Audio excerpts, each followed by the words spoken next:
السلام عليكم ورحمة الله وبركاته. أدبان الدين سلامة يا أحمد بوس يا مركلة وبرنامج كي ها برواقدو إلهي كسي دبوك ما أنتي برنامج كي جوح كساب سيهاي كلو ما يسطو أن شبكة تورن كرين كلية حلقة آي هيان ويهين أي كلون كجعمها ولا تجان كسر دوادة إلى الدعوة هردان waxay dhacdaa waqooyiga Hindiya dadkaas aad arkaysiin waa dad kalluumaysato ah maalin kasta waxay u soo shaqo tagaan inay halka kalluun ka qabtaan ma sahlana kalluun inay gacanta ku soo qabtaan laakiinse waa halka kaliya oo hayaan maadaama ay shabaq tuuran karin oo kayliin ka baxay biyaha korkood waa inay gacmaha ula tagaan wuxuu Ilaahay ka siiyana ay arkaan iska gal oo kalluumaysa maaha waa xeel dheere yaqaan sida kalluunka loo qabto waa inuu ku raadiyaa gacmaha iyo lugaha markuu kalluunka uu qabto waa inuu saaxiibkiis gurmad ka helo si uu ugu rido jawaanka kii kalluun hela kuwa kale way eegayaan sida inuu helay miro dahab ah ayakuna way arkaan wuxuu u maray asna wuu og yahay inay guushiisa tahay irsaaqdu Ilaahay adoonkiisa u qoro qof kale ma cuno farxad iyo rayn bay u tahay ilaa way adag tahay sida lagu qabtee bal eeg si fiican u eeg dadka halka idinkaga muuqda wajiyaashooda waa ka dheehan kartaa dalkooda say ugu qanacsan yihiin noloshooda say ugu faraxsan yihiin meeshuu Ilaahay dhigay inay tahay dhulkooda inuu yahay haradaas iyo dhiiqadaas ay ka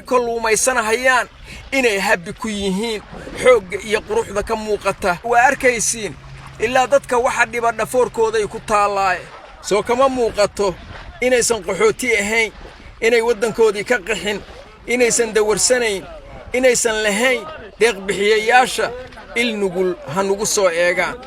soo xoogoodii ma maalahayaan Ilaahay wuxuu ka siiyaba soo miro yar oo kalluuna iskuguma hambalyeynahayaan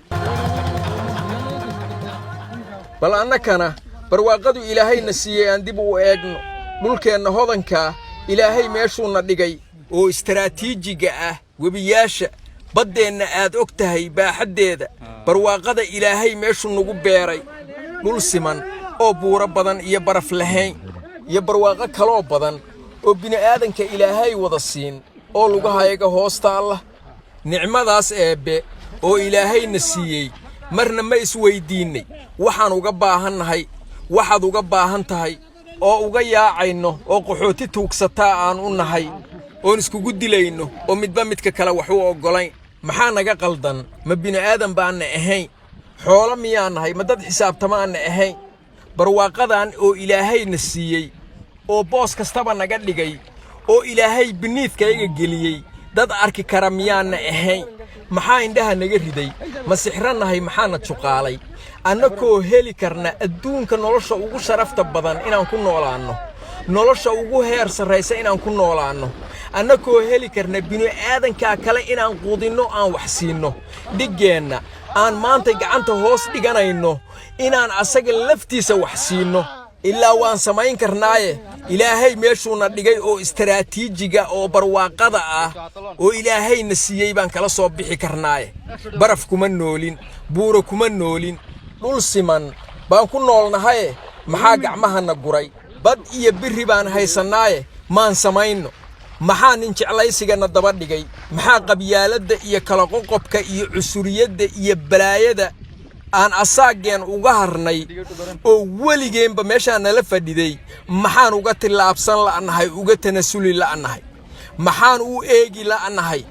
above the picture-ka maxaan u fiirin la'anahay asaageen horumarkuu gaaray maxaan u eegi la'anahay yaa indhaha naga saaray yaa dambiga dilkiyo dooqa noo siiyay dad Soomaalihin maxaa diirkii naga qaaday qabowgii iyo kulayl dadkaygii darbiyada daadshay qayb xubnaha lagala baxo maxaa ka dhigay qaar badda lagu daadshay